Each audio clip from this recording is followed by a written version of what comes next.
Ladies and gentlemen, welcome to Spinning Back Clique, where each week on MMA Junkie, we take you on a quick spin through the week's news. And joining me this week are the two OGs of MMA Junkie Radio, Gorgeous George and Goes. And repping the East Coast of the USA is Mr. Danny Segura, checking in with plenty of Colombia and Atletico Madrid memorabilia behind him, repping the football back there. But this is MMA, and the big story of the weekend, guys.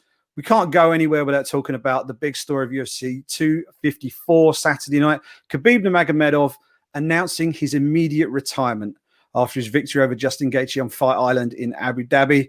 We've got to kick off with this one, guys. I'd love to know, what was your immediate reaction when you found out that he was actually retiring? And do you think he's going to actually stay retired, or is he going to be like so many other fighters we've seen down the years and be lured back for one or two more? We'll put 3 minutes on the clock to get started. And George, you can lead us off.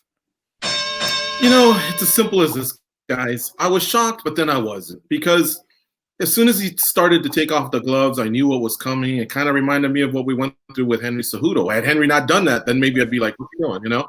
But yeah, I think a lot of these athletes, it's just, you know, they're reaching this point, this crest in their careers. They've made some money, and maybe it could be pressure. It could be different reasons. But for Khabib, we know it's a different reason. He didn't want to go in there without his father. It's something that him and his father did together, Abdul Manap, for many years, and it just felt different to him. He wanted to keep his commitment to the UFC. He promised his mom this would be the last one. So he went in there and battled like the warrior that he is. But I think he can't. I've just seen too much of this, guys. This is where my age comes in handy. I've seen too much of it. Superstars in many sports, they'll eventually come back. So the safe answer is yes. I think it'll be the Irishman that pulls him back.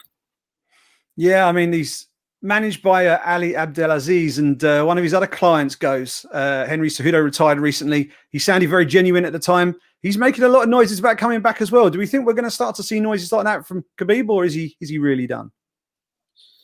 I think if we do hear that, it's going to be some time before we get to that. I mean, all of his reasonings for doing this all make sense to me. And as far as it being the perfect time, I don't know, because he's in his prime. And what's crazy is every fight, he seems to even be more, better at what he's doing. He's improved. So there are a couple fights out there that I think could actually help him in cementing what he wants to leave behind. But right now, I firmly believe that in his mind, he believes that he's going to be retired. Now, we all see what these fighters have within them, that bravado. And I think after a while, that's going to come out, and it's going to lure him to come back to the UFC, because this is the lifestyle for him. It's not a job. He loves what he does. Yeah, Danny, I mean, these guys are competitors, right? They live to get in the cage and fight. And a lot of them find it really hard to walk away. Do you think he's going to have that problem? He's quite a private person. Do you think he can step himself away from the cage forever?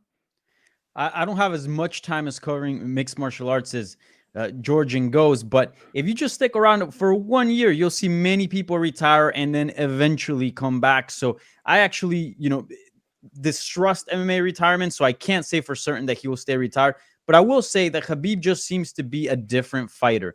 He operates by a different set of rules. We know he doesn't really care that much about money, and he's already made a good amount of money. So if there's anybody in mixed martial arts that I'm going to believe on retirement, that's going to be Khabib Nurmagomedov. So I do think he'll stay retired. I don't think he'll come back to mixed martial arts. However, I do think that because of the passing of his father, and he hasn't had too much time to process that, that could potentially be a thing down the line if he's able to sort of process that and sort of rethink his career and maybe get that itch to come back. But I think Khabib will stick to his guns and stay retired. Yeah, it'd be interesting to see how all that pans out. But on the basis of him walking away, he does it with an undefeated record, 29-0 overall, 13-0 in the UFC, and he'll go down in history as one of the sport's all-time greats. What I want to know from you guys is, where do you guys individually assess Khabib's overall legacy now that he's fought in the octagon for the final time? And where do you place him in your personal rankings of the greatest of all time? We'll put another 3 minutes on the clock for this one. And Goes, you can go first. It's a very tough question because a lot of people look at it differently. Some fighters bring up, if you're going to add what goes on with USADA, then that's going to automatically eliminate a couple guys, right? That would leave George St. Pierre and Khabib in my mind. And when you really put them together, It's very, very close. But the big thing for me is probably title defenses. Khabib, I just wish would have a couple more. And the thing that sucks about this whole situation is right now for me, I'm going to say GSP is still the GOAT. But I know that Khabib would have eventually overtaken him, probably maybe even with the next fight. Everybody he fights, they're all future Hall of Famers. He dishes of them. He finishes them all.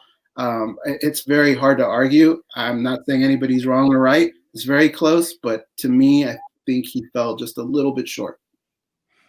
Danny, how do you go about ranking greatest of all time across so many different eras, so many different weight classes? It's really tough to do, isn't it? Yeah, it's extremely difficult. I think something that we can sort of rest easy about is that Khabib Nurmagomedov, there's no doubt in my mind, and there shouldn't be any doubt in anybody else's mind, that he is the greatest lightweight to have ever competed in the sport and the UFC. And that in itself is huge, obviously, lightweight being an extremely, extremely difficult weight class. But beyond that, when we're talking about the pound for pound, there's no doubt that he's on that conversation. But I have to agree with Goes. I think GSP does it for me. He just had a way many more title defenses, also challenged a weight class above and was successful there and won another title. Two things that Khabib wasn't able to do throughout his run. And also GSP fought throughout generations. He beat the generations that were sort of previous before him, also during his time and also afterwards. Something Khabib also wasn't able to do because he just didn't stick that long in the sport. So for me, GSP is still the GOAT, but you can't argue if somebody wants to make an argument for Khabib because he certainly deserves it. Do you want to make an argument, George? Who do you have at the top of your list, and where does Khabib fit in? I just can't. The guys nailed it. They covered everything and they did it perfectly. The only thing I can add to it is, title defenses do mean a lot. That, when you look at the list of the GOATs like Anderson and Jones and GSP and Aldo and Amanda, it's those title defenses. Those are the toughest fights out there. Now, imagine how tough it is to just get there. You see these fighters collapse and cry and go to the grave sites of those that mentored them. Like we recently saw that with Davis and Figueiredo. Imagine having to do that when everyone's now chasing you and giving you their best effort. So that is GSP having 9 of those title defenses and being a champion in another weight class. With Khabib, because he was finishing a lot of those athletes, like Goes mentioned, a lot of them interim champs, he probably didn't need to reach 9. He probably needed to reach a couple more, and I think he could have taken GSP, but it's GSP. I guess it's unanimous here. Yeah, and I weighed in on this on MMA Junkie's Triple Take, so you can check that out on the MMA Junkie website. Spoiler alert, it isn't GSP. So we will talk about that, I'm sure, at another date. But with Khabib now out of the picture, guys, at 155 pounds, it now begs the question of what on earth is going to happen next in the UFC's lightweight division. It is arguably the most stacked weight class in the UFC, with a whole host of contenders jockeying for position at that to get a shot at that vacant lightweight title. So imagine the UFC have given you a job and said, right, it is your task to work out what the hell is going to go on in this 155-pound division. You're going to reboot the division and give us a new champion. How'd you go about it? Danny, you get first crack. So I saw after Khabib's announcement that he was going to walk away from the sport be quite sad. And I certainly didn't feel all that well after Khabib retired. But there is one positive, and we saw it at bantamweight not so long ago when Henry Cejudo left. It's going to turn into a bloodbath because Khabib retiring just gives everyone who already lost to Khabib a second shot at potentially becoming champion. And on top of that, the whole hierarchy of who probably deserved the title and then the following and so on and so forth, all that gets disrupted by Khabib's absence. So we're going to see an absolute bloodbath. A lot of people angling to become a champion and to establish themselves as the next contender. So I think the lightweight division is going to be very, very interesting in the coming months. I'll say this. We already got a pretty big fight booked for January 23rd, Conor McGregor versus Dustin Poirier rematch. Why not make that for the vacant title? And on that same card, in the coming event, you throw in there Tony Ferguson versus Michael Chandler, and then you got yourself a next title challenger. So I think this is pretty simple to solve, and I think we want to get this division rolling as fast as possible. So January 23rd sounds like a good start. Yeah, there's so much talent in that division. I mean, Gaethje's going to want to bite at that cherry as well. Charles Oliveira wants to get in there as well. George, what do you reckon? Yeah, well, I know the UFC is going to be against this because they just don't like tournaments. I don't know why. They started with tournaments in the early ages, But there really is something to attaching a promotion or a sports league with a nice sponsor and giving it a fancy name. The NCAA March Madness Tournament, the UEFA Champions League, and then when it's quarterfinals, semifinals, finals, it even sounds better. Same thing, UFC, some sort of a Grand Prix. You got the depth in this division. You got the names in this division. Do it.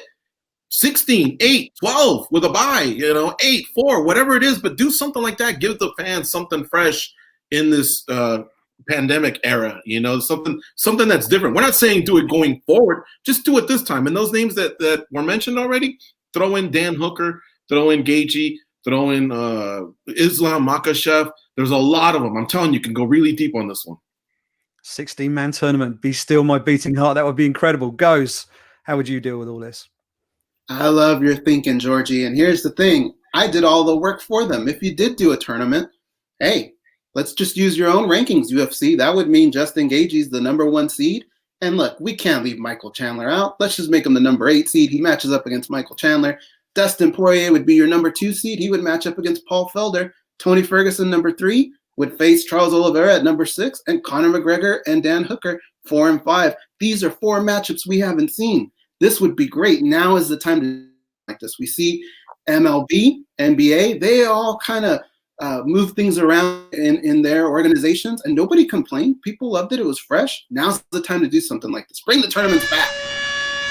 Yeah, I'm 100% in agreement with you. I'm getting excited just thinking about it. Probably won't happen though, but let's cross our fingers and see that we get something that will resolve that 155-pound division moving forward. Another division that was affected on Saturday night is the 185-pound division.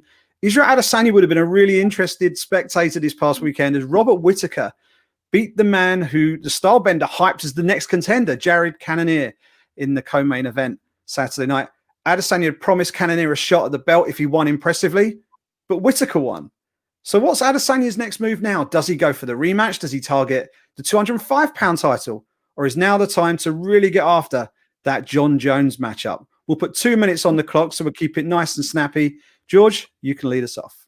I think all 3 obviously is the answer. However, if he's going to go up to another division, now's a good time as it's getting sorted out, and fight Jan Blachowicz. If he just thinks it's too soon for Whittaker, if he just doesn't want to do another training camp for Whittaker, I get it. Make that move now. But eventually, you're going to have to fight Whittaker, who's now 9-1, 10-1 as a middleweight in the UFC, a former champion. Come on. The guy's a stud. You got to give him his respect. He earned his shot back. But eventually, these 2 fights can lead back to him versus John Jones. Fight him in the stadium. I've said that on quite a few spinning back clicks here in Las Vegas, Allegiant Stadium. It's waiting for you. That one should be the last one. And Izzy would then be the A side. Right now, he wouldn't be the A side, but then he'd be the A side if he's holding 2 belts. What do you reckon, Goes? Do you think he needs to stay at 85, or could he have a little play around at 205? It's so tough. I mean, look, Darren Till and Jared Cannonier are no joke. Those are 2 great wins for Whittaker. He deserves the rematch. But we've often seen in the UFC, people don't always get what they deserve. And I think once the beef started with Israel Adesanya and John Jones, we saw how Dana White kind of had a liking to it. You just don't want to risk that going away. And right now might be the perfect time to make that happen.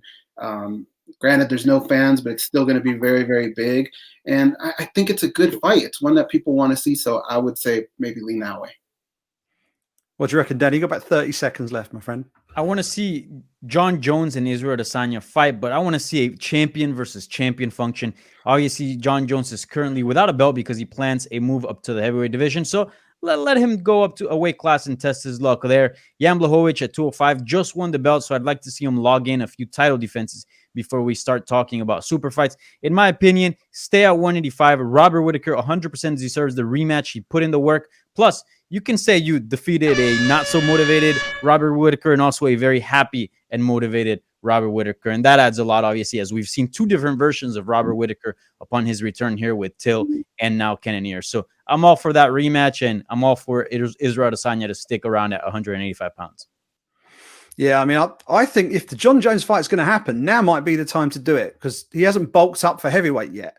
If they're going to fight at 205, getting him back down from heavyweight is going to be a fair old process for him. So maybe now is the time while things are just setting themselves out at 205. But we will see. We will see. It should be he's got options, Adesanya, that's for sure. And Whittaker is a deserving contender. But this weekend, or sorry, not even this weekend, this week, Thursday night indeed, the Bellator middleweight title is up for grabs in Uncasville in Connecticut. Welterweight champion Douglas Lima, former middleweight champion Gegard Mousasi, facing off for all the marbles at 185 pounds. It is a marquee fight for Bellator.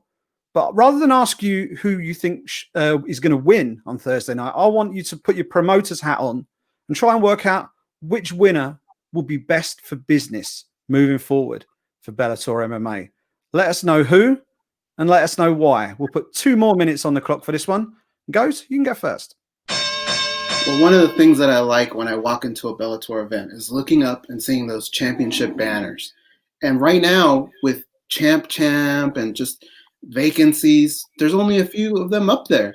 So really what I want is to make things a little less confusing. I think what's best for business right now is just to have your welterweight champ and your middleweight champ. And Gegard Mousasi would be a great middleweight champ, and we all know Douglas Lima is a good welterweight champ. So I think that just clears things up. I would like that to happen if I'm a promoter. What do you reckon, Danny? Is a 2-belt champion more valuable than having 2 separate champions? How do you think? I think so. I think Bellator obviously has a pretty good roster, and they are a very, very solid promotion. But what they're missing is having their Conor McGregor, sort of that one guy that we know is the superstar of the promotion, and frankly one of the best in the weight in the world. And I think if Douglas Lima were to pick up the 185-pound belt, we already know he's one of the best welterweights on the planet. All of a sudden, he becomes a major player in mixed martial arts, not just Bellator. So I'd love to see Douglas Lima pick up that belt. And also, Gegard Mousasi has talked about retirement in the past before, so I don't know how much longer he's going to stick around if he were to win a title. I think the world of Douglas Lima, and I think he could be a big star for the promotion, especially if he picks up a second title. So if I'm Bellator, I want Lima to become a champion in their promotion. Great stuff. George, you've got about 30 seconds. What do you reckon? I love the champs as well. It's a great accomplishment. What I don't like is when they stall the division. And so I think Lima's very capable of winning the fight, but I think best business is for Mousasi to be the champion at middleweight, for Lima to be the champion at welterweight. However, now I'm going to contradict myself. I say Mousasi moves up and challenges Nemkov at light heavyweight, leaving the middleweight belt behind. So I just think that would be pretty amazing to say, hey, this guy accomplished this under this banner. I think Mousasi is huge because he speaks English. He's well respected amongst all hardcores, and they're trying to grow that Europe brand. Bellator is. I think he would be a great ambassador. Yeah, that all goes down Thursday night, and you'll get full coverage of that right here on MMA Junkie. That's all we've got on Spinning Back Clique this week. Don't forget to keep it locked to MMA Junkie. As I say, Bellator 250 Thursday night, UFC on ESPN Plus 39 on Saturday night. Big thank you to Gorgeous George, to Goes, and to Danny Segura, but chiefly to yourselves for checking us out. Enjoy the fights this week, and we'll be back next week to talk about it all.